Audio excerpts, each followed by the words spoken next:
బలహీన వర్గాల వల్ల బలిదానాల వల్ల తెలంగాణ వచ్చింది. గత ప్రభుత్వంలో కేసీఆర్ ప్రభుత్వం ఉద్యోగాలు నాలుగు ఉద్యోగాలు పొందినాయి. మా తెలంగాణ 4 కోట్ల జనాభాకు 2.5 కోట్ల జనాభాకు ఉద్యోగాలు లేవు. ఆత్మ బలిదానాల వల్ల తెలంగాణ వస్తే మీరు సుఖభోగాలు అనుభవిస్తున్నారు. మా బాధలు తెలుస్తలేవు. కుటుంబం ఊరికి వెళ్ళలేకపోతున్నాం. గత ప్రభుత్వానికి ఎట్లా దెబ్బ పడ్డారు, ఈ ప్రభుత్వానికి రాజా దెబ్బ చూపిస్తాం. లేదు మేడం, పిల్లని ఇస్తలేరు. తెలంగాణ వచ్చింది మేడం, ఎవడిస్తలేడు. గత ప్రభుత్వానికి ఎట్లా దెబ్బ చూపిస్తాం, అలా దెబ్బ చూపిస్తాం. మాకు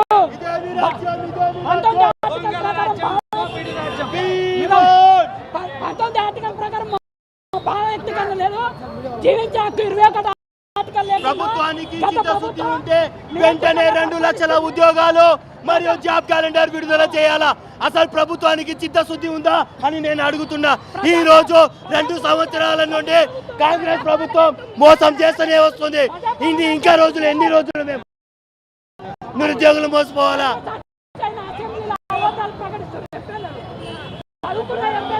డిగ్రీలు పీజీలు చేసారు. శ్రీధర్ బాబు మంత్రులు తెలంగాణలో అసలు ఉద్యోగాలే ఇవ్వద్దు అని చెప్తున్నారు.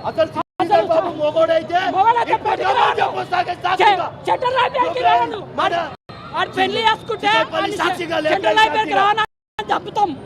మరో తెలంగాణ వస్తుంది. ఉద్యమం ఆగది. ఉద్యోగుల పక్షాన ఖచ్చితంగా మేము పోరాటం చేస్తాం. సో రైట్, సో చూశారు కదా. సో నిరుద్యోగులు అయితే ఉట్టుడికి పోతా ఉన్నారు. సో ఇక్కడ ఆర్టీసీ క్రాస్ రోడ్ ఫ్లైఓవర్ కింద చాలా పెద్ద ఎత్తున ర్యాలీ అయితే నిర్వహిస్తూ ఉన్నారు. సో పోలీసులు అయితే మరి తీవ్రవాదుల కంటే అధ్వానంగా ఈడ్చుకెళ్తా ఉన్నారు నిరుద్యోగులని. వాళ్ళ టెర్రరిస్టులు అనుకుంటారో మరి నిరుద్యోగులు అనుకుంటారో ఏం అర్థం కావట్లేదు. ప్రజాపాలన అంటా ఉన్నారు, కానీ మరి ఇంత క్రూరంగా ప్రవర్తిస్తూ ఉన్నారు. సో వాళ్ళని బట్టలు చింపేసి లాక్కెళ్తా ఉన్నారు, తొక్కేస్తా ఉన్నారు నిరుద్యోగుల్ని.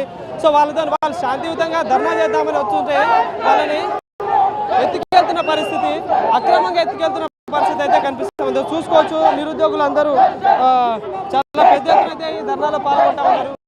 సో మాకు కాంగ్రెస్ పార్టీ మేనిఫెస్టోలో 2 లక్షల ఉద్యోగాలు కావచ్చు, జాబ్ క్యాలెండర్ ప్రకటించిన కాంగ్రెస్ పార్టీ ఇప్పుడు మమ్మల్ని మోసం చేస్తూ ఉంది.